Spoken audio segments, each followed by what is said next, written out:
So, welcome to another MTH218 online meeting.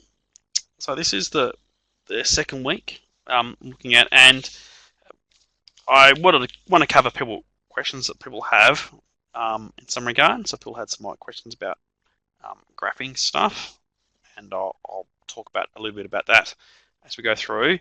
But I also want to just cover some questions about level curves and level surfaces in particular. But I'll raise issues of how to draw some stuff in 3D graphs at the same time. So taking a step back, so what we looked at last week was looking at just the collection of things we might want to consider, so curves and surfaces in particular. So now, basically what I want to do this week is to look at what can we, functions of many variables. So that's pretty much what we're going to focus the rest of our time on, functions of more than one variable. And so these sort of things crop up in lots of situations. So examples that we can encounter in real life, as you can see here, is so if you're looking at just outside my window sort of thing, that there's hills, rolling hills around the place. And so we can understand the elevation of all the different places on the Earth. And so that basically is a function of two different directions, so latitude and longitude, and we want to work out what the height is above our surface. And so that's a function of two variables, so latitude and longitude. And other terms, in terms of stuff, this is a weather map for earlier today, it's a few hours from when I'm recording it.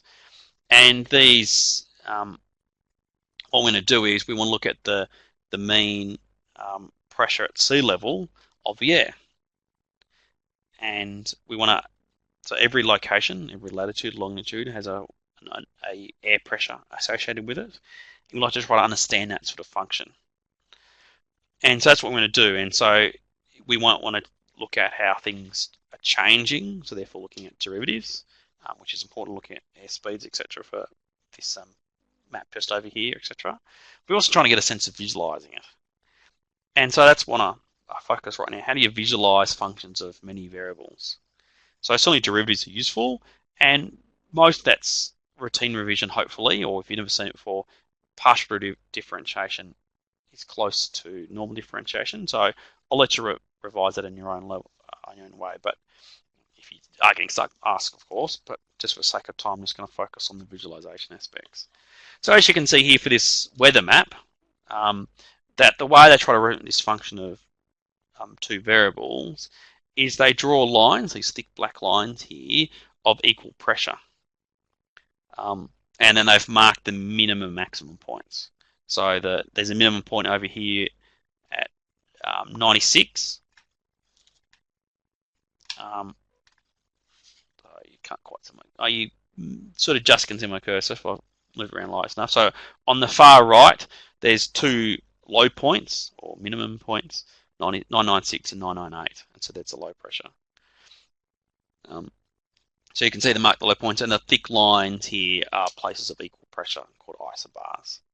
And so this idea of joining places of equal value together are generally called contours, and this is a contour plot essentially. It's a contour plot of the pressure system, and that's a useful way of visualizing functions of many variables. And we use that same trick in terms of traces, in terms of trying to understand quadratic surfaces last week. So what I want to do is look at some examples of getting a function, working out a contour map, or finding these level curves, those flicked back lines in that last picture, and then trying to use it to understand what the function actually looks like. So let me just do an example of that. So we've got a function here, z is equal to log of x squared plus y squared. We would have got a sense of what it looks like. So basically, we're going to make this equal to a fixed constant, so c, and we'll consider different values of C. So let's use the suggestions they're given in the question, so a bunch of numbers. And what I want to do is want to try to draw that. And so this function, as originally stated, is a function in 3 variables, so it'd be end up seeing some sort of surface, so surface sitting in 3 dimensions. And we've got to try to sense what it looks like. So we're splitting it down by dropping in dimension to make it easier to draw. And so if we know the constant here is log of x squared plus y squared, we want to try to understand this as a function in their 2 variables. So first thing I'll do is get rid of the logs. And so I'd say you get x squared plus y squared. So taking the opposite of logs, so exponentiate both sides, would give you is equal to e to the c. C is a constant, it's going to be -2, -1, 0, 1, etc. So e to that's just going to be some other number, depends on the circumstance. This is now a curve in 2 dimensions. So, Candy, so what sort of function is that? What does it look like? So if you have to try to draw a picture of it, which I'm going to, what would they look like? So it's an ellipse, yeah. So you can see you've got a sum of squares, and so it's a conic section, and it's going to be ellipse. More precisely even, ellipse is correct, by the way. Because they're equal coefficients, it's actually a circle. Even stronger than that, but ellipse is certainly correct. And so let's just see what they're going to be. So e to the c is going to be e to the -2, e to the -1, 0, and 1. And so if you pull your calculator out or something like that, so they're getting pretty small numbers, so 0.135, etc. And so what we really want to do is we want to draw these sort of circles.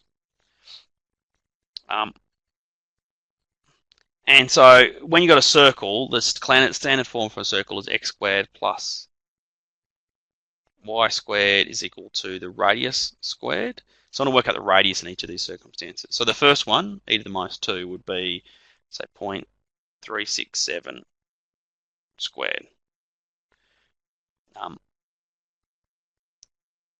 E to the 1, on the other hand, is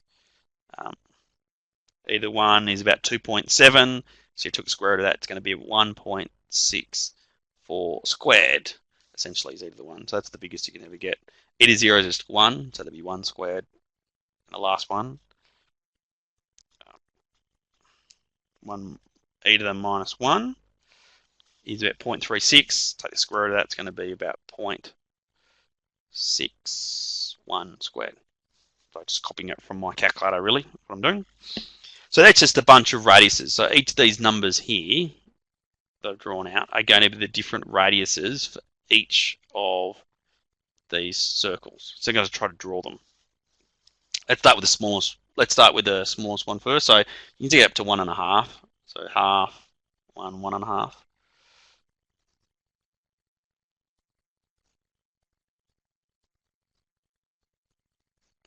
So this is the big circle. So I'm going to draw it appropriately. So this is the contour corresponding to c equals 1. So that's the biggest curve. So and c is just the height. So that's going to be the height of this particular contour. So dropping back, the next one along is another circle, hopefully, and that will correspond to c is 0. See, this is the 0 case. At 0.61, so a bit bigger than a half. We have next contour of -1, and the last one, which is 0.365, so about there, say. C equals -2.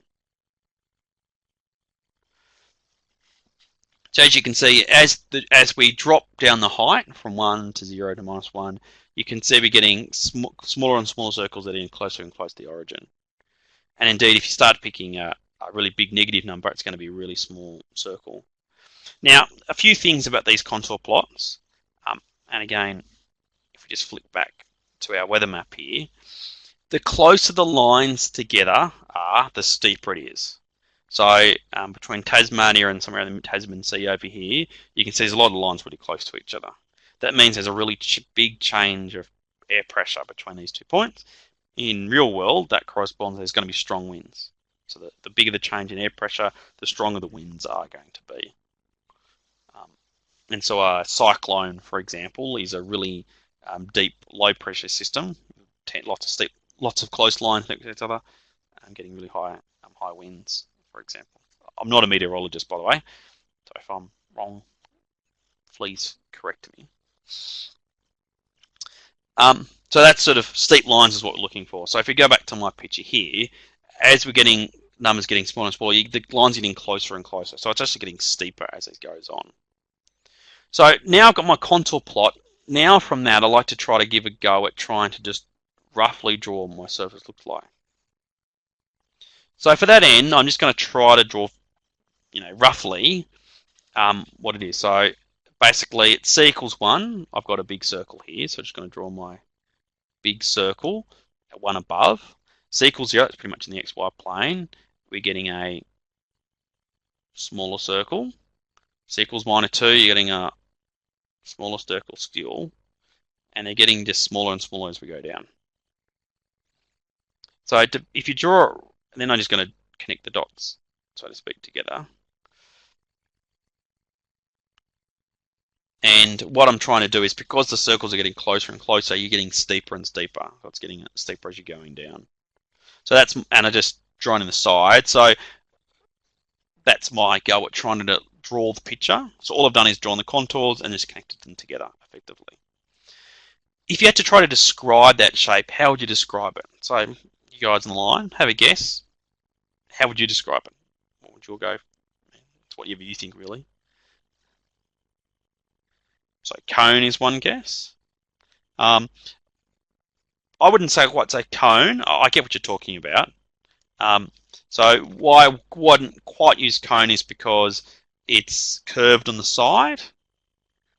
And so, like your next go, it's some sort of curvy cone.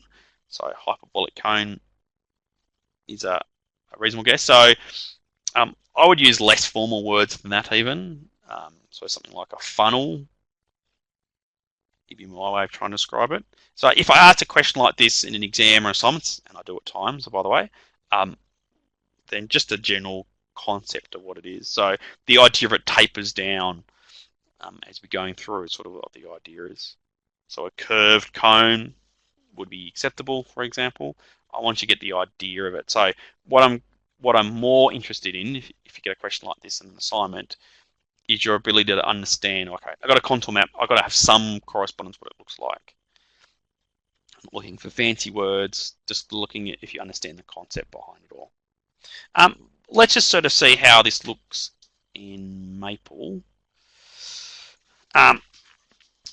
So let's just try to beef up. So in Maple, how to draw these sort of things. This is just drawing in 3D. So you have to do with plots in Maple to try to handle to make it easier. To do a contour plot, so you do the word contour plot, if I remember correctly. The function. So the function that we picked on was log of x squared plus y squared.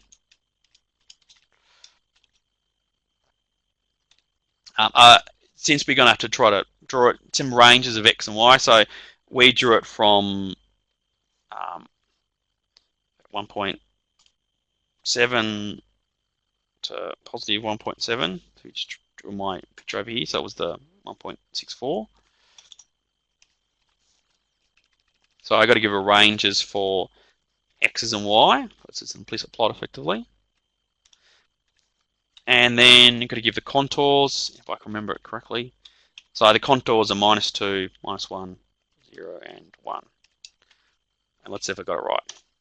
Yeah, it did. It's nice. So this is a way in the computer for Maple to draw a contour plot for you. And again, there's an assignment question, some assignment questions, assignment 1 on contour plot. So you might find a command like that useful. And So if you can see, that's good. I'll copy and paste it into the chat box if that's easier to see what I just did. But it's contour plot, the function, then ranges for x and y variables, and the name contours, and in square brackets all the different contours you want. If you don't specify that last bit, it does it for you.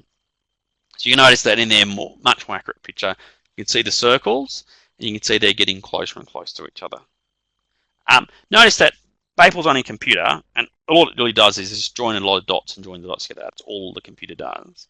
And you can see that on the inside circle here, it's not quite a smooth circle, just because it's joining dots together. And you really notice that more apparently there.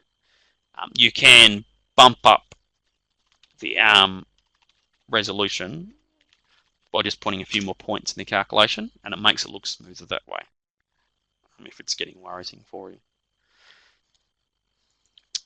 So how do we draw it? But sometimes you go, well, I want to know what it looks like 3D. So you can do a 3D plot of the same function. So let's do a log of x squared. So do exactly the same things as before. Didn't work out very well, did it? Type it up. X squared plus y squared. X is from a certain range. So I'll just do it exactly as before and show you that it won't quite, I don't think it's going to work quite nicely, but we'll see. So we do this sort of thing, it's okay. So basically what it looks like is, because it is that funnel effect that we're looking at before, but you can see it drops down a really strong amount. And so sometimes just to make pictures easy to see, it's useful to use this view option in Maple. In view, you have to give the ranges for x's and y. So the ranges for x is whatever we said before, 1.7. So just repeating what I said before for these values. And then for the z's, you can see it drops down a really long way. So why don't we just make it say -10 rather than really, really negative. And the biggest it gets is 1, which is what our contour plots look like. Sky square brackets, and that's a bit, doesn't drop it down so much. But you can see that sort of funnel effect, that really curved sides, which is what I'd try to describe it as a hyperbolic cone, just that idea of curved sides, and coming down and getting thinner and thinner as you're going along. So that's sort of how you can draw things in 3D if necessary. And also, if you're really stuck with any curve, a good way of trying to understand it, like you can see here, is to do the level curves first. So that's some tricks with these sort of things. And indeed, that's sort of some of the tricks we used to understand quadratic surfaces last week, for that matter too. Again, slicing it in different directions. Not just level curves, but which is fixed z's, but also fixed x's and y's at the same time. So that's one idea of level curves. You can, so if I just copy and paste this, if it lets me. You can also do a contour plot in 3D and explicitly name the contours as well, whatever we had before.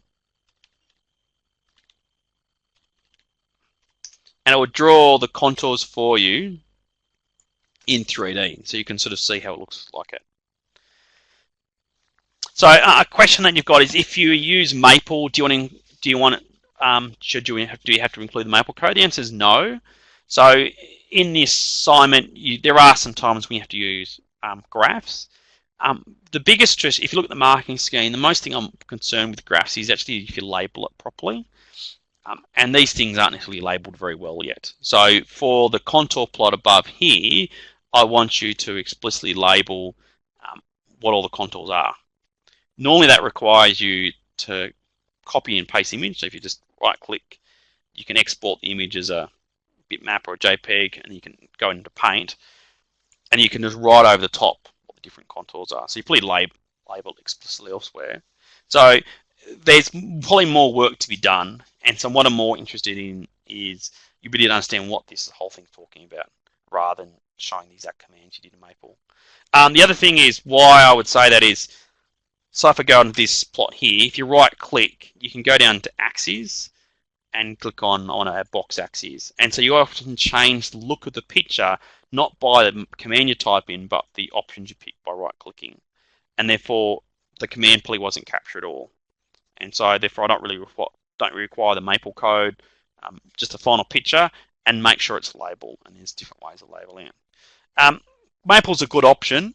There's not the only way of producing pictures though.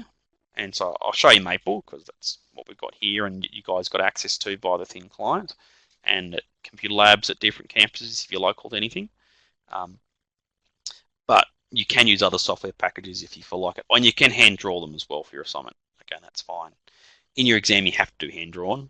And in your exam, I should say, you have to do hand drawn because there's no computer available to you. Does that, hope that answers your question?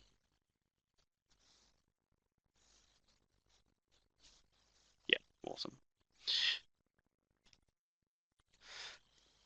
So, if you wanted to see how to label things automatically, on these are the sort of slides I'm looking at. I'll upload this. You can see that's the first few lines here. These lines here too show you the command I just typed in essentially. You can also label things with a little bit more fancy code, which is what it's labeled down here.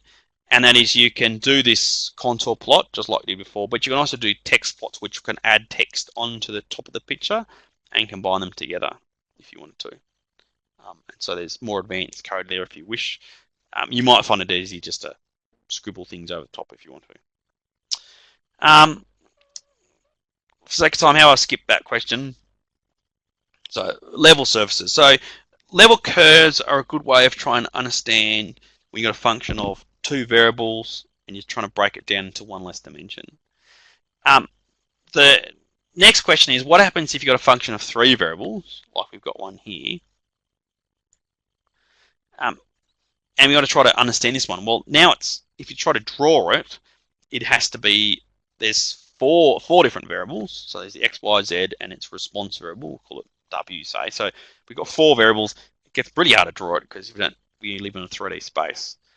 So it's even beyond our imagination. And so the only way we'll understand it is to break it down into one less dimension. And so what we do, like the level curves, is we fix these functions as equal to certain constants and draw them separately. So draw the separate surfaces and try to get a sense what they look like. So this is harder, let's be honest with ourselves, but let's give it a go. So what we want to do is find some level surfaces of this function. And ultimately the goal is to try to understand what the function is doing in some sense. So we won't be able to draw the final shape because it's a bit beyond our dimensional ideas, but we can get an understanding for it. So again, we're going to make this equal to some constant. Essentially what we're looking for.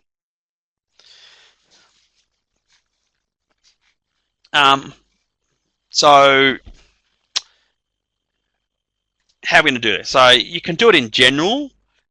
So there's various options here. So we can trying to think of K in generic terms. And so if you are okay with algebra, I'd encourage that approach. If you're not so familiar with it, make it concrete. So I'll take the concrete approach just to try to entice more people into it. But I'm more than happy to make you to treat it more generally. So let's just try a few values. So let's just try K equals 0 to begin with. It's a sort of special case anyhow, and then we'll worry about some other ones. So this is one particular level surface.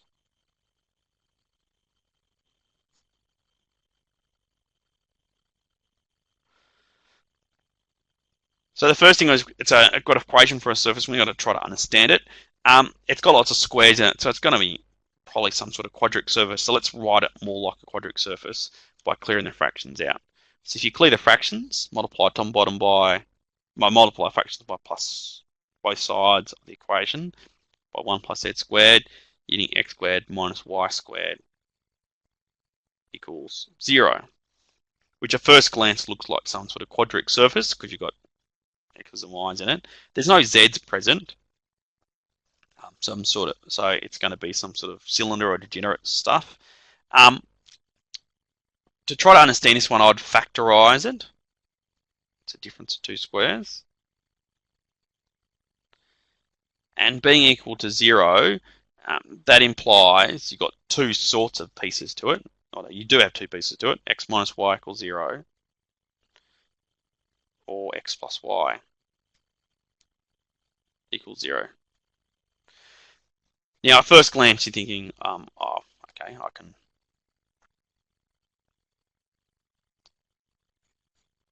So here's my x and y axis, and my z axis cropping up. In case you're wondering about axes here, let me just the proper way of drawing them, which I don't always do. If you draw, the x, y, z is supposed to form what's called a right-handed set. So if you get your right hand and you curl your fingers, this is your fingernails on this end here. So if you curl your fingers from x through to y, then your thumb should point in the direction of z. That's what a right-handed set is, and it's got to be your right hand. So this is right hand. So that's how you're supposed to draw them, and that's how you do it by default. Not everyone does it that way, so I'm trying to think. OpenGL, which is a graphics program that's used on perhaps used in your computer at home. I think it does it the other way around, but let's ignore that. So the way we're going to try to approach it is that right-handed set. So x minus y equals 0 and x plus y equals 0. If I just draw them in the xy in just the z equals 0 plane, that'd be just straight lines that way and that way approximately. So you get a bit of a plus there. So basically, because there's no z's present, they will extend up and down, up higher. So what they really are, I don't know if you maybe lose my picture here, they're both planes. So these are both planes. So if I started peering at more from above, they're going to look like a big plus sign, essentially, from above.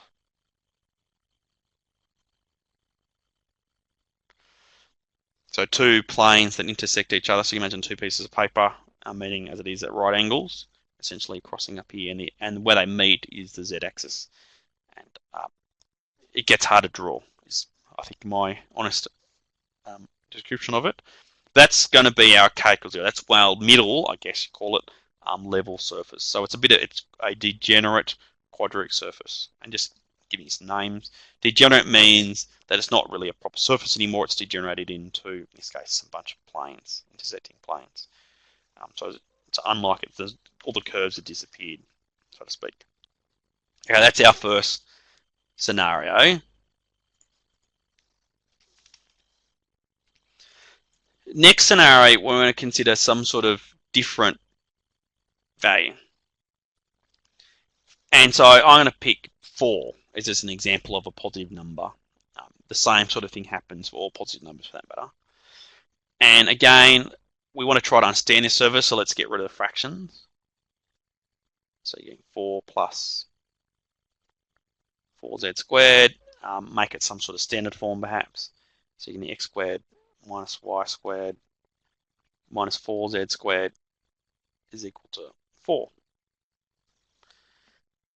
So, question, that's our surface. We know it's a quadric surface because you've got only maximum powers of squares everywhere, so it's definitely a quadric surface. What type of quadric surface is it?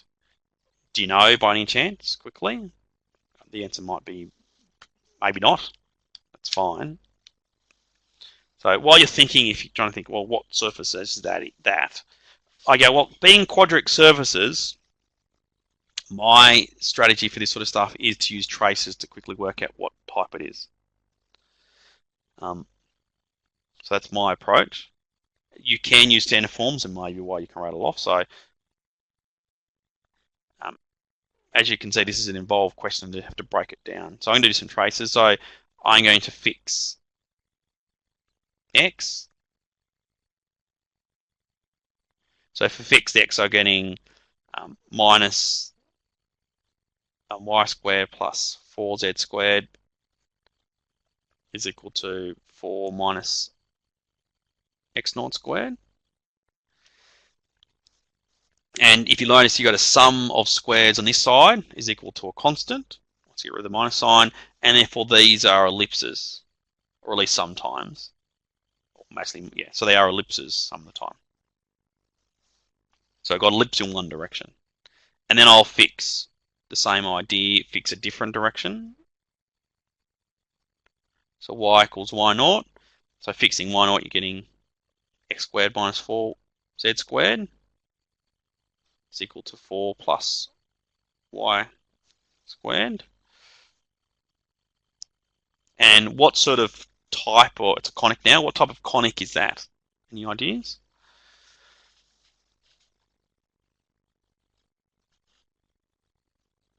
Yep, so that's a hyperbola, very good. And you can tell that because it's a difference of squares. And then do the same thing, so you fix the other direction. So you're getting x squared minus y squared equals 4 plus 4z squared.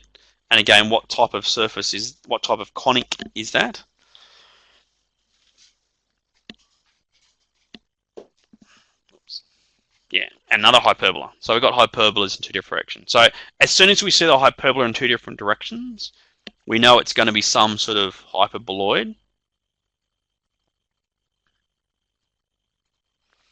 And then what type of hyperboloid? Well, it really is determined by this last trait, the trace where you get the circles, or the ellipses in this case. So a little bit more precise here. So just putting a bit more work, let's get rid of that minus sign. So you're getting y squared plus 4z squared is equal to x naught squared minus 4. So you're going to get actual ellipses so long as this left-hand side here is positive. If it's always positive, you get a hyperboloid one sheet. If it touches to zero at one single point, it'd be a cone. If there's a big break in the middle, so there's several values where it's negative and therefore no solution, you get a hyperboloid of two sheets. So if you look at it, this here does become negative sometimes. So this is going to be equal to 0 at two places. So when x naught is plus or minus 2, you get two solutions. So if you get no solutions of x equals 0, hyperboloid of one sheet. X equals 0 exactly once, it's a cone, and that would be pretty much bang in the center. If you get two solutions like we've got here, it's a hyperboloid of two sheets. And these solutions will give you the vertices. So in this case, from our last direction, we know it's hyperboloid of two sheets. And the vertices, which are worthwhile writing down, are when x equals plus or minus 2, and the other values is going to be when both these numbers here correspond to 0. So y and z are 0. So that's my vertices. So what would happen if I changed the numbers? So now we've got x equals 4. So if I imagine I change the 4 here everywhere to another positive number, if I change it to 5 or 6 or 7, how does it qualitatively change things? Well, the answer is you're still going to get ellipses and hyperbolas, so it's still going to be a hyperboloid of two sheets no matter what the value is. It always stays the same. These ellipses we get here, if we change that number 4 to be bigger numbers, that's going to change the shape of it all. And so it's going to get more and more eccentric as a word, so more and more bent as the ellipse goes on for bigger values. Also, the vertices will change. So this 2 is just the square root of this number up the top here. And so the vertices will change correspondingly. Everything else will stay the same. So the rest of the standard axes would stay all the same, etc.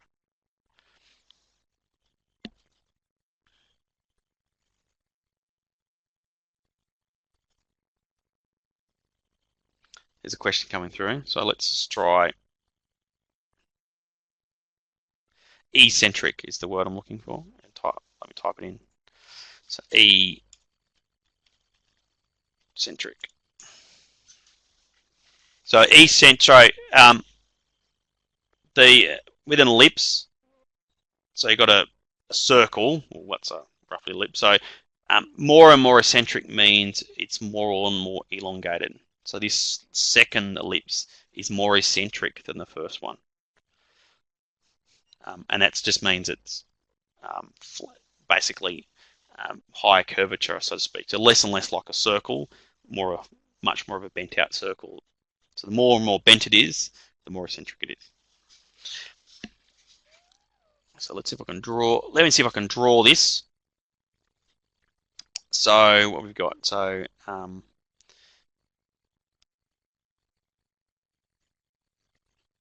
again, we've got our x, y, z. The when you got z and so the basically different x's give you the different ellipses. So therefore, our central axis is going to be different x values here. That's going to be our little central here. So if I hyperboiled two sheets, basically it's like a stalactite, but we're sort of linking in this x direction just here. So I've got to draw the vertex. So the vertex is at x equals positive something or other, so 2 in my example, and minus 2, that's my vertices. And otherwise, it's going to be some sort of coming off in this sort of direction. And the shape is going to give you different ellipses at this point in time.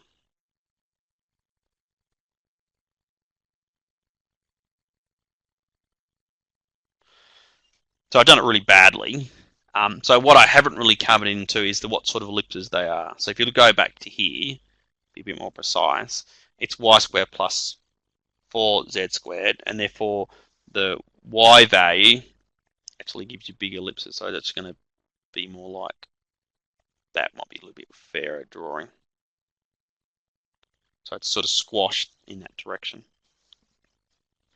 And if you take different k values, quantitatively looks the same sort of thing, but what's going to happen, it's going to shift back and forth along this axis here. So the bigger the value of k, the further these vertices are away from the origin. The smaller value of k, the closer and closer it gets to 0, the closer and closer they're about to touch. So that's the value for positive 4. I could repeat the same idea for negative 4, other values. And as a matter of fact, if you go through the process, you get really similar things happening. The only real difference is the roles of x's and y's get swapped around. And so it's almost the same calculations all over again. So I won't repeat them. So this is the contour for positive 4. So if you do the contour for minus 4, you get almost the same things happening. But the surface, the level surface you get, ends up being on this sort of line. So you're getting a little ellipse here.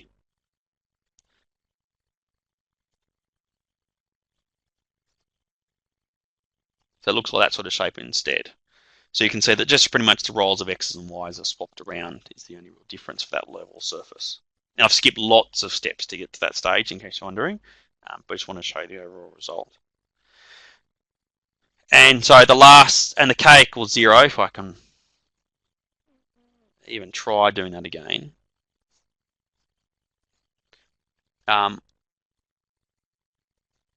Was basically a plane that way and a plane this way intersecting each other. So, and that's sort of the middle case. So if you imagine, I don't know, maybe you can imagine, I'll get Maple to help us out in a second. As k gets smaller and smaller, this vertex will get closer and closer to the origin. And so the side lines here will start expanding over, and they'll eventually become the sides of this plane over here. That's the idea. And then as you get to negative, it moves away from it. So in terms of this function here, understanding these 3 different types of level surfaces gives you understanding of what the whole function really is about.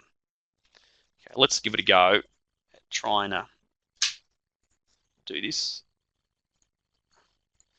And chances are I'll get it wrong first off. So I want to animate something. And what I animate is I want to try to draw this sort of thing. So I want to do an implicit plot in 3D, essentially.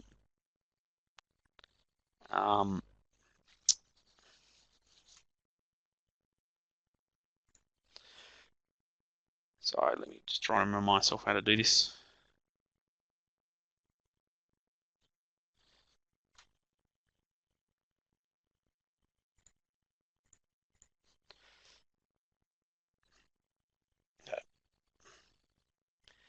Then you need to put square brackets and all the commands you want. So I want to implicitly plot, what's the function again? It's x squared minus y squared all over 1 plus z squared. That's my function I'm trying to draw. I need to give some ranges. X equals a bunch of stuff. So let's say minus 5 to 5.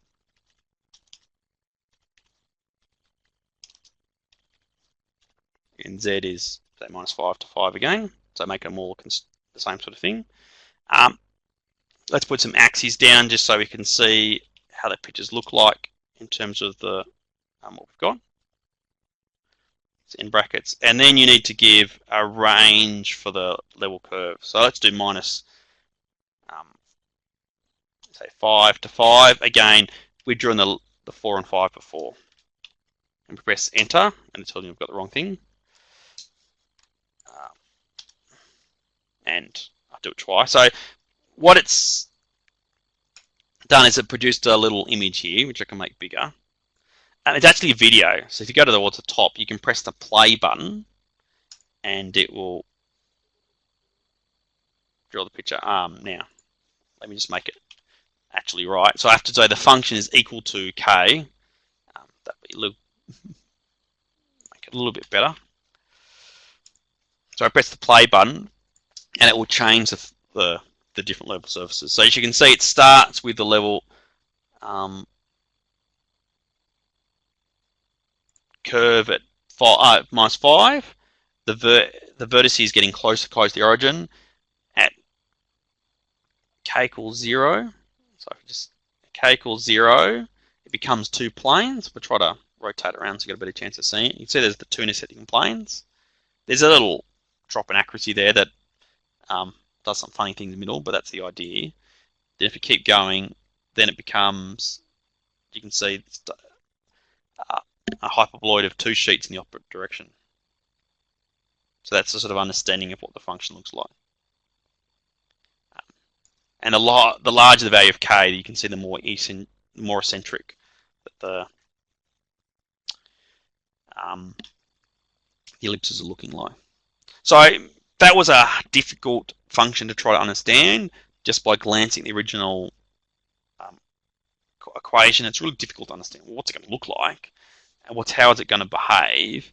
And this understanding of level surfaces gives you a qualitative understanding of what's happening at this point in time. So, and it is a qualitative understanding more than anything else. So that gives you an idea of level surfaces. And so there's a question like that in your assignment, a bit more guided than perhaps what I've done here. And indeed, this is a question from the tutorial, so you can look at that later if you wanted to. Okay, so they're the main things I wanted to cover today. Now let's look at some questions that people have. So, first thing, someone asked for, if I'm asking correctly, so tutorial 2, question 7.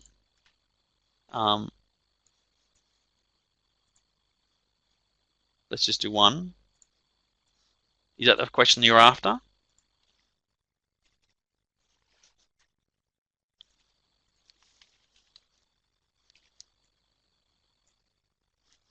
Yep. Okay, so this is about implicit differentiation. So it says find all partial derivatives. So let's give a, so I've got f is, just writing it again, so I've got it, 3x squared y cubed. So first of all, I would like to find the partial derivatives, the first order partial derivatives. So fx is how I normally write it. So it's the partial derivative of f with respect to x. So partial f, partial x is how I read it out loud, or f of x, fx. So basically, when you're taking partial derivatives with respect to x, it means all other variables you're considering constant, and then otherwise differentiate normally. So x to the 4, well, there's no other variable, so I can just treat it like normal. So a normal derivative would be 4x cubed. So just treating it normally. The next term, it's got a minus, let's just leave it there. So we've got 3x squared y cubed. Since I'm taking derivative with respect to x, the y cubed I can just treat like a constant. And when you with constants, they don't do anything, they just stick around. So the 3 and the y cubed being constants don't change as such. The x squared we do differentiate normally. So the derivative of x squared is what? So you take derivative of x squared. Yep, 2x. So you're getting 2 times by 3x, so 6xy cubed would be the partial derivative of the second term with respect to x. We do the same thing with respect to y. So x is a constant with respect to y, so when taking derivative of a constant just by itself, you're getting 0. And then you're getting the minus 3x squared. That's a constant, so nothing happens with it. Derivative of y cubed would be 3 times by y squared. So that's our first order partial derivatives. Now we don't want that, we want the second ones. We just have to keep repeating.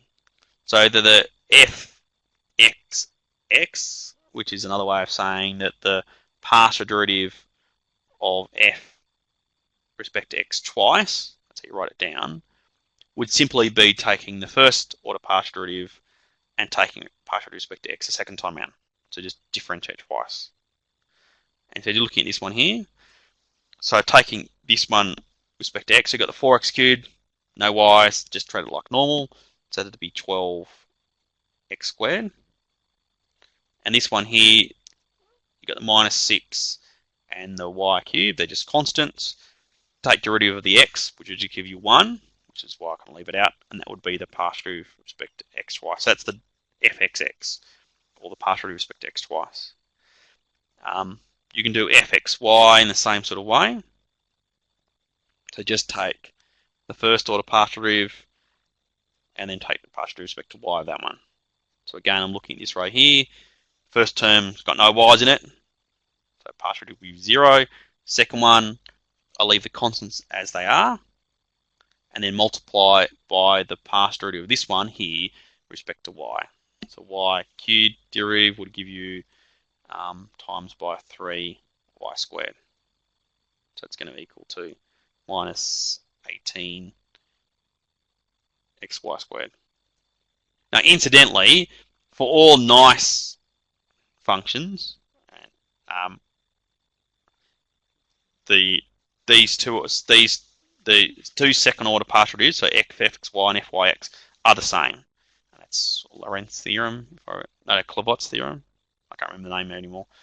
So what I mean by nice is, so long as these functions are continuous, so if all the second order partial derivatives are continuous, then that result holds true. That's what I mean by nice. So, and mathematicians give names for that. It's sort of C2. So all second order partial derivatives are continuous. And you do the same sort of thing for the last one. So f y would be the same sort of answer, which you probably, hopefully, you might be able to tell me by this stage what it is.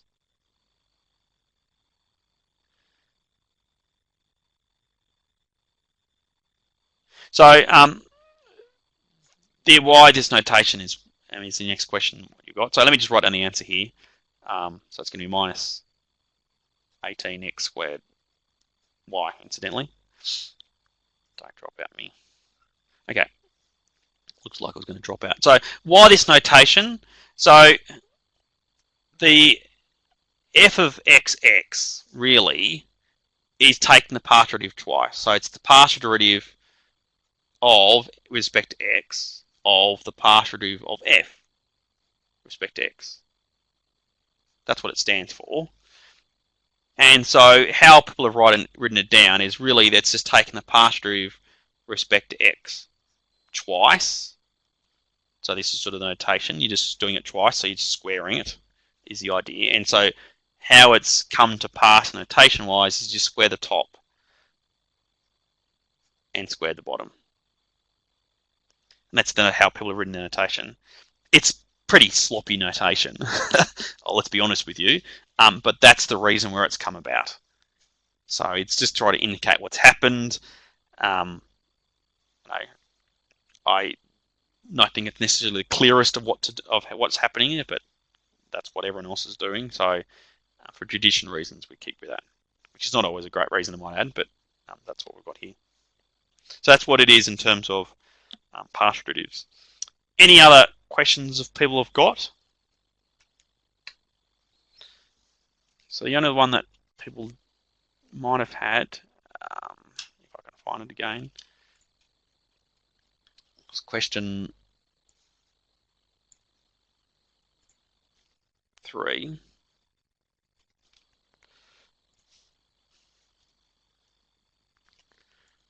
So this is a question that people raised, is these are all functions in 3 dimensions. How do you go about drawing them? And that's a good question. So these are all from the tutorials. This is tutorial 2, question 3. If you look back at the tutorial where the questions come from, question 2 is really helpful. So if you can read it from where you are. But question 2 is all drawing the contour maps of these same functions.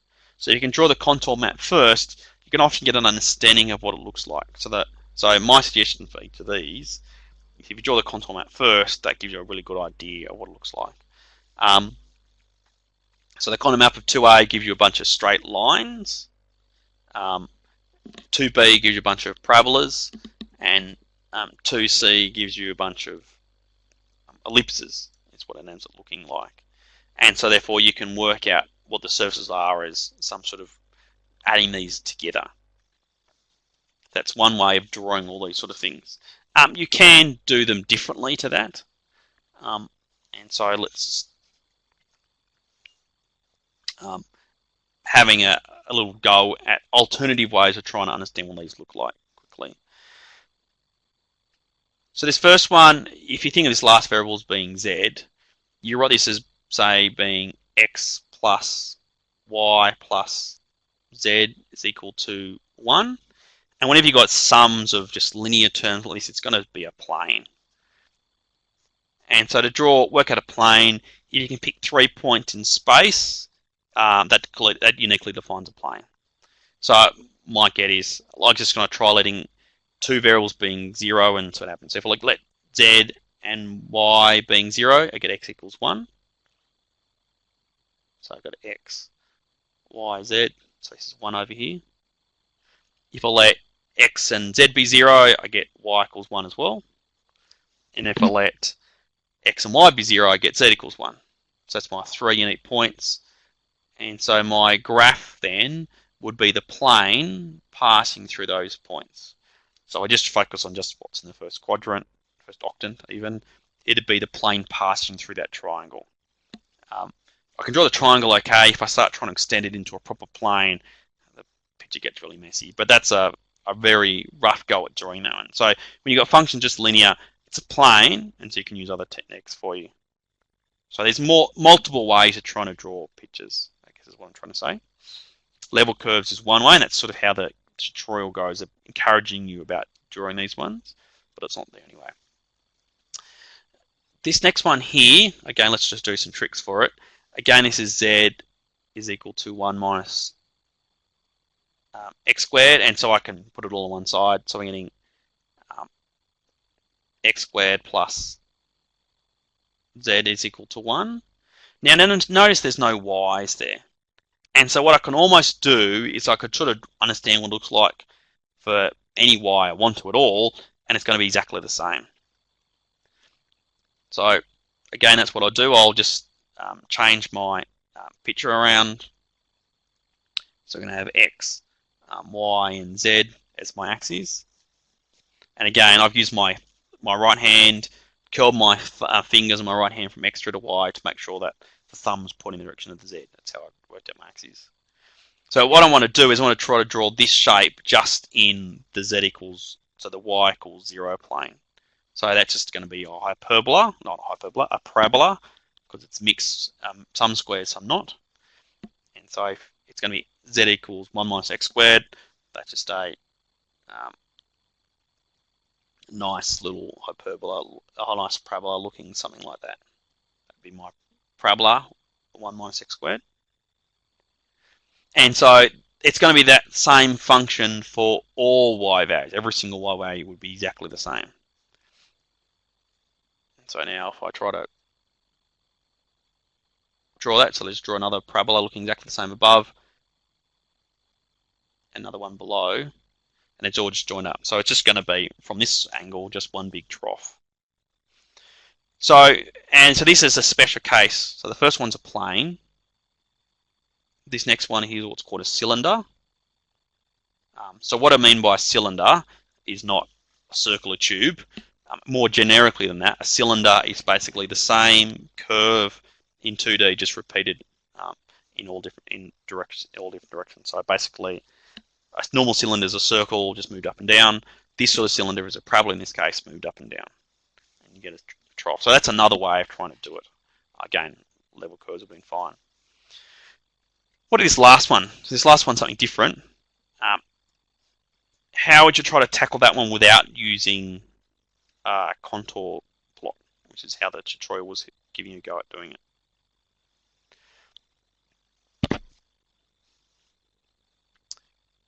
Any ideas? Well, it's a quadric surface. Oh yeah, here's some comments. Go for it.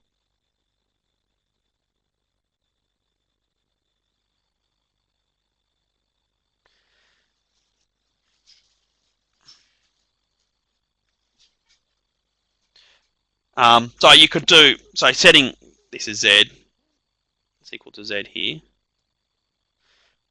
So that's a whole thing here. So you could set equal to Z equals 0 first. That would give you, that would be the level curves or the contour plot approach. You could just treat it like that's actually a quadric surface. So take traces in different directions. So if you take fixed different Z values, you're getting ellipses. If you fix X values, you're going to get parabolas. Fix Y, so you get parabolas. So you get parabolas in two different directions. It's a paraboloid. Since it's ellipses in the other direction, it would be an elliptic paraboloid. And now, since you know it's elliptic paraboloid, you can pull out a picture of what it's supposed to look like some sort of mountain, and go from that about how to draw it. So just drawing it super quickly here. They're supposed to look like either mountains or big pit. Since it's all positive, it's going to be a big pit. And so all the different cuts are going to be ellipses. So that's my really rough picture of it. So I did elliptical paraboloid. I know what the standard picture looks like from looking it up. Just how you do it, and just draw it from that. So that's how you can do it by hand. Now you have a computer at your disposal. So let's quickly just lastly before we finish up. Where's my one?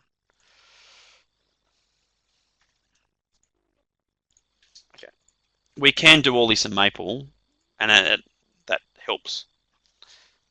So again, if you're doing it from scratch, you do with plots.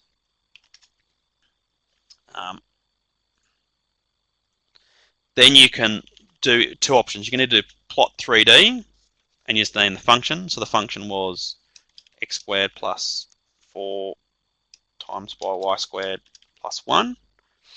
And then just give some ranges of x and y's.